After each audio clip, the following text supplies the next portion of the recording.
Eu estou agora aqui em casa estudando e parei para refletir um pouco sobre o ato de filiação do Sérgio Moro ontem no Podemos. O que eu quero, qual foi a minha reflexão? Eu já costumo dizer para vocês que reduzir o debate político entre Lula e Bolsonaro não é nada mais, nada menos do que desinteligência política, porque não existe salvador da pátria. Eu não vou dizer para vocês que existe um candidato que pode salvar o país e colocar o país nos trilhos. Ao contrário, eu costumo dizer, eu sempre nas minhas conversas com particulares, eu sempre comento que, independentemente do presidente que vai ser eleito no próximo ano, ele terá um mandato difícil. Por que difícil? Porque nós estamos no meio de uma recessão econômica, nós estamos aí uma inflação altíssima, na casa dos 2 dígitos, nós não temos nenhuma proposta de emprego. O que nós temos aí, que foi anunciado ontem pelo presidente da República, é uma desoneração da folha. E o que é a desoneração da folha? É o governo deixando de arrecadar esses recursos para poder fomentar, digamos, pelo menos manter o emprego, na verdade, que fomentar, estudos já revelam que não há crescimento do emprego, assim, ao menos o que se vê é uma baixa manutenção do emprego, da taxa de emprego atual. Então, o cenário para o próximo presidente da República não é nada favorável. Eu costumo dizer que a gente não pode colocar muita expectativa no próximo presidente. Por quê? Porque ele terá digamos aí, uma bomba nas mãos, que é tentar colocar o país no ritmo de crescimento, tentar novamente aumentar o PIB, tentar fomentar o emprego no país, trazer credibilidade para o país, trazer uma credibilidade para a política no país, trazer aí parceiros comerciais internacionais, ter uma proposta decente de política econômica e também no meio ambiente, trazer de fato relações internacionais, fazer essas relações acontecerem, na verdade, porque nós não temos aí uma política internacional eficiente. Ao contrário, nós temos aí visto os ataques aos nossos parceiros comerciais e principalmente à China, que é o maior parceiro comercial do país e de muitos anos, longa data. Então, fazer essa mensuração e colocar toda essa expectativa de uma melhora súbita no país nos próximos 4 anos, 5 anos, é imaturidade política. Imaturidade política porque não se constrói um país de um dia para a noite. E por que eu fico refletindo na filiação do Sérgio Moro no Podemos? A que ponto a política perdeu o nível no país? Não que hoje nós temos uma política rica, até porque existe no Brasil há décadas uma política suja, uma politicagem, como eu costumo dizer, onde os políticos eles vão governar e legislar, na verdade, em seu próprio benefício, se aproveitando da máquina pública para enriquecimento próprio, ou também para os seus. Nós não temos uma política em suma, como ela é linda e perfeita nos livros acadêmicos. Não temos uma política onde se legisla em prol do bem comum, em prol da sociedade, em prol daqueles que estão ali para representar. E a política ela é isso, ela exige. Eu costumo dizer que na política a gente não tem inimigos, e sim adversários. Adversários você serve justamente para tem que haver essa divergência e é democrático, mas inimigos não. E eu fico vendo o nível de política que nós temos hoje, porque o Sérgio Moro é um juiz, ele vem da vara do direito, e na política não funciona dessa maneira. Na política você tem que ter uma articulação política, você tem que ter uma desenvoltura política. Realmente, como o presidente falou no início do seu mandato, que não haveria toma lá da cá.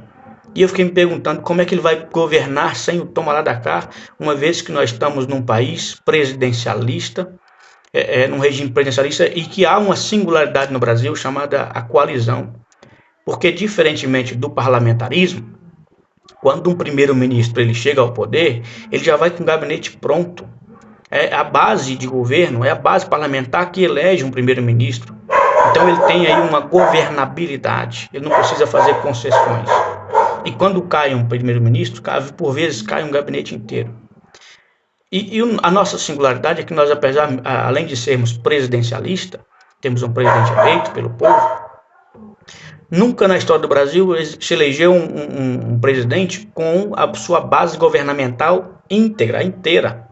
Sempre não com a sua maioria de parlamentares na base de governo. Por isso que há essa coalizão, essa divisão de pastas, de ministérios, secretariados, para justamente haver essa coalizão e o governo formar sua base de governo. Então, ser oposição ao governo não é dizer não para tudo. Ser base de governo não é dizer amém também para tudo. É você legislar em prol da sociedade, em prol do bem comum. As propostas que são colocadas em prol da sociedade, elas, independentemente de ser oposição ou não, você tem que votar favorável. Então entendemos que na política você tem que ter esse jogo de cintura, você tem que saber lidar com a oposição, hora de dizer sim, hora de dizer não, você tem que saber essa articulação política, você tem que saber ser político de verdade. E ter digamos aí, um gingado político, na verdade. E o Sérgio Moro não tem esse gingado, ele não tem clima, ele não tem, digamos aí, não tem espaço para fazer coalizões dentro do governo, ele não tem diálogo para dialogar com a política em massa, com os políticos em massa. Por quê? Porque ele já vem de uma questão criminal, já criminalizou a política por tantas vezes, e agora se coloca como político, seja até chega a ser contraditório, mas então não vejo um mínimo de governabilidade. Aí eu fico vendo essa questão, poxa, a política está num nível muito baixo, porque Sérgio Moro, juiz na política, não vinga, não cola. Aí eu fico vendo, não existe, gente, salvador da pátria. Não existe um Bolsonaro, um líder que, como o próprio Moro colocou, o líder o Messias, Salvador, como o próprio discurso dele diz. Então não existe isso.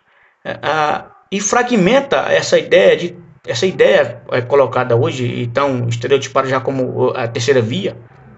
Porque se você fragmenta muito isso, não teremos aí um candidato para fazer oposição a esses dois polos antagônicos. E, de novo, reduzir o debate político entre Lula e Bolsonaro é desinteligência política. O problema é que hoje, se você se opõe ao governo Bolsonaro, se você critica o governo Bolsonaro, pela ala bolsonarista, você já é taxado como lulista, petista. E a mesma forma, ao contrário, se você critica o Lula, você já é bolsonarista. Enfim, e por aí vai. Por isso que eu falo que reduzir esse debate é desinteligência política. O espectro político é vasto. A gente tem que saber escolher, nós temos que saber estudar os candidatos para poder chegarmos termos aí, eleger alguém que vai se contrapor esses dois pontos e vai, de fato, fazer política, vai se preocupar em colocar o país nos trilhos novamente, tentar sair dessa crise econômica, tentar sair dessa recessão, fomentar o emprego, que o Brasil precisa de emprego.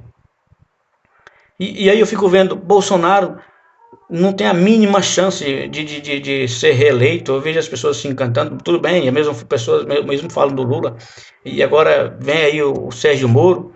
E eu fico vendo, gente, a gente tem, olha, temos aí Simone Tebet, do Mato Grosso, uma mulher esplêndida, teve um destaque esplêndido dentro da CPI, é uma mulher que eu respeito, não a conheço pessoalmente, mas eu respeito e admiração pelo seu trabalho.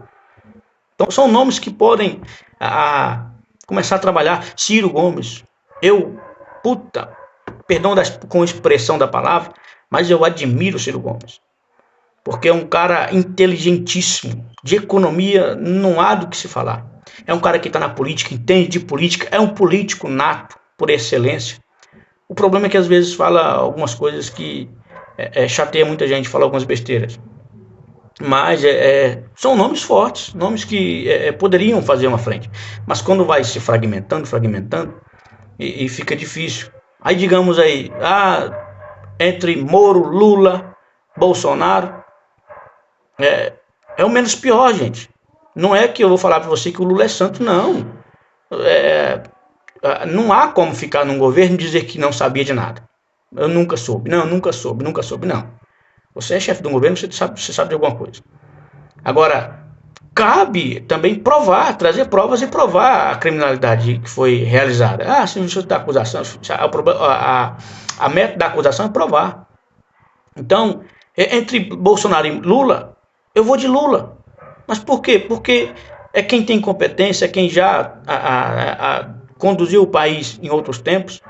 E com ele a situação do país foi bem melhor. E há quem vão dizer que mas estava roubando. Tá, gente, quem roubou tem que ser punido.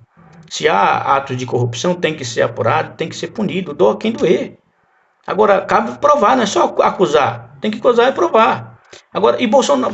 Bolsonaro, eu vejo um tremendo despreparo, uma incompetência do presidente da República.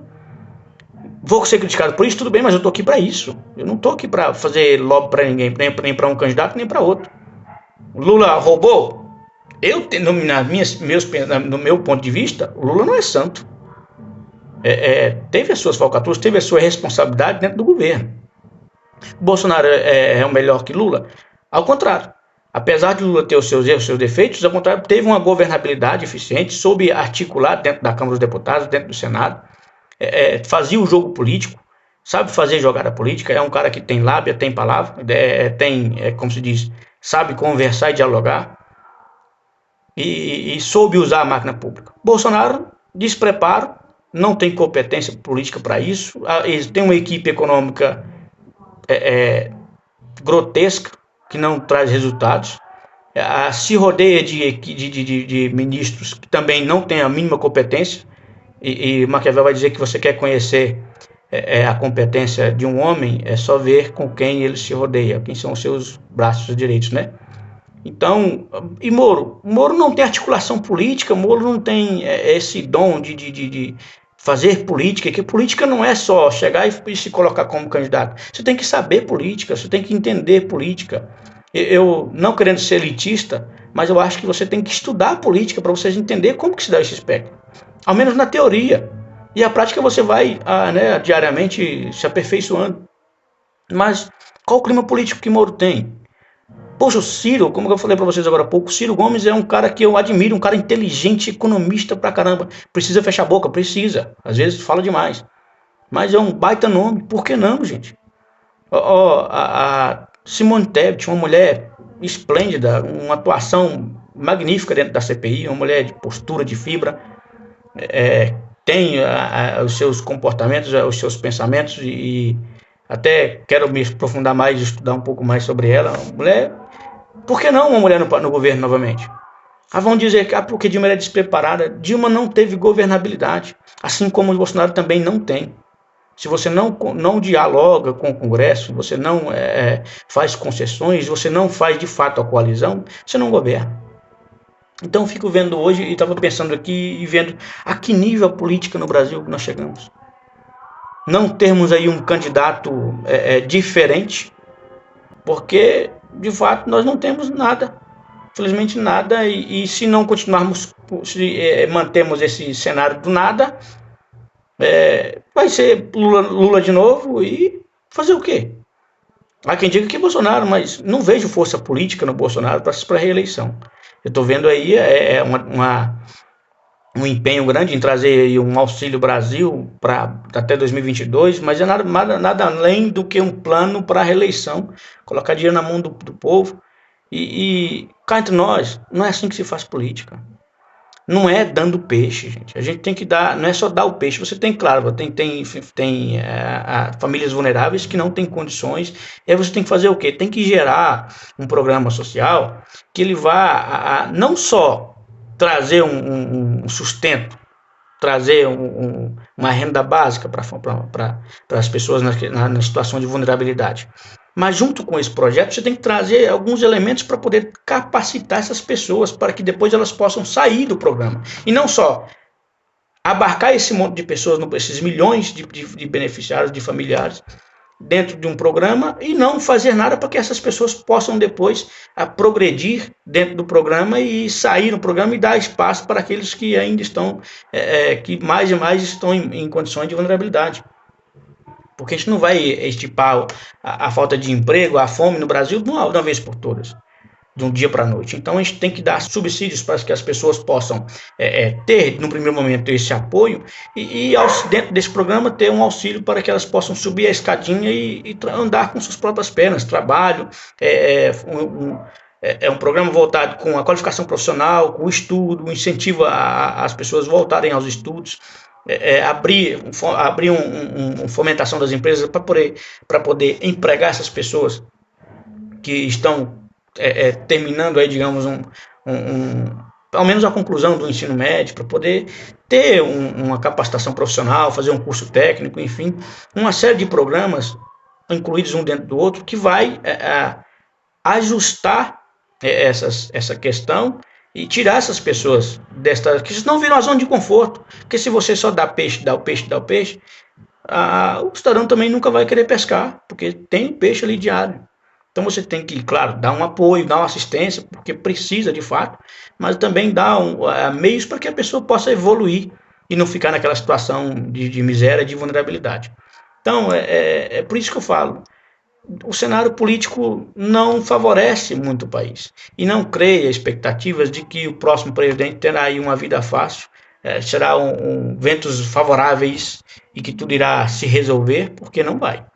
A nossa queda econômica, ela foi brusca, ela é pesada, e para a gente se levantar disso aí, para o país retomar o crescimento, voltar a ter um superávit no PIB, um crescimento no PIB, não se constrói de um dia para a noite, não se resolve em 4 anos. Vai ser um trabalho árduo. Mas é só isso que eu queria refletir com vocês hoje, pensando aqui, vendo aí o comportamento da atuação da filiação do Sérgio Moro no Podemos, enfim. Mas é isso aí, gente. Forte abraço, fiquem com Deus, até a próxima. Se você gostou desse vídeo, curte, comenta, compartilha aí. Quer criticar também? Senta o dedo. A gente tá aqui para isso. Forte abraço, fiquem até mais.